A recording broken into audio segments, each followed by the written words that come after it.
അമ്പലം മുഴുവൻ അന്വേഷിച്ചു. ഇതെവിടെയാ എൻ്റെ ഉണ്ണി? കണ്ണനെ കാണാതെ അച്ഛൻ തിരുമേനിയുടെ ഉള്ളിൽ കിടന്ന് പിടയണു. കണ്ണാ, ഉണ്ണി, ഉണ്ണിക്കുട്ടാ, എവിടെയാ വാവേ? അച്ഛൻ തിരുമേനി ഇങ്ങനെ ആദ്യ പിടിപ്പിക്കല്ലേ കണ്ണാ. അച്ഛൻ തിരുമേനി, ഞാനിവിടെ ഉണ്ട്, വിഷമിക്കണ്ട. ദാ ഉണ്ണി എത്തി. നോക്കുമ്പോ എന്താ, അമ്പലത്തിൻ്റെ വാതിലൊക്കെ തുറന്ന് ഓടി വരണു കണ്ണൻ. രണ്ട് കയ്യിലും താമരപ്പൂക്കൾ തണ്ടോടുകൂടി പിടിച്ചുകൊണ്ട് വരണു. അച്ഛൻ തിരുമേനി നോക്കുമ്പോൾ കുഞ്ഞു കാലിൽ മുഴുവനും ചേറും ചെളിയുമായിട്ട് ഓടി വരണു.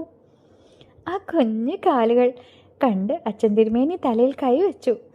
എന്താ കണ്ണാ ഇത്? എന്താ ഇത്? നല്ല ഭംഗിയുള്ള പൂക്കളല്ലേ, നോക്കൂ.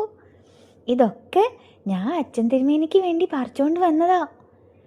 ഞാനേ കളിക്കാൻ പോയപ്പോൾ അവിടെ ഇത്രയും ഭംഗിയുള്ള താമരപ്പൂക്കൾ കണ്ടപ്പോൾ അച്ഛൻ തിരുമേനിക്ക് വേണ്ടി പറിച്ചു കൊണ്ടുവരാമെന്ന് വിചാരിച്ചു. ഇഷ്ടായോ? അച്ഛൻ തിരുമേനിയുടെ കണ്ണുകൾ നിറഞ്ഞു. ആ ചെളിയിലേക്ക് എൻ്റെ ഉണ്ണി ഇറങ്ങി ചെന്ന് ഈ പൂക്കളൊക്കെ എനിക്ക് വേണ്ടി പറിച്ചോ? എന്ത് സ്നേഹം എൻ്റെ ഉണ്ണി, നീ എനിക്ക് ഈ തരണേ.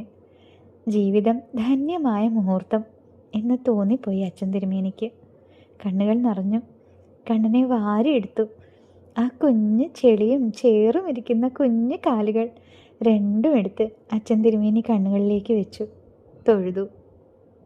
എന്നിട്ട് കണ്ണനെ എടുത്തുകൊണ്ട് പോയി കണ്ണൻ്റെ കാലുകളൊക്കെ കഴുകി വൃത്തിയാക്കി ചേലയൊക്കെ മാറ്റി കുളിപ്പിച്ച് സുന്ദരനാക്കി.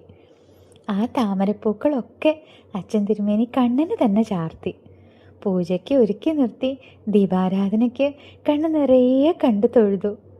എന്ത് ഭംഗിയാ കണ്ണാ! ഭക്തർ കൊടുക്കുന്ന സ്നേഹവും ഭക്തിയും പതിർമടങ്ങായി തിരിച്ചു തരുന്ന കണ്ണ, എന്നും സ്നേഹത്തോടെ കൂടെ ഉണ്ടാവണേ ഉണ്ണി. സർവം കൃഷ്ണാർപ്പണമസ്തു.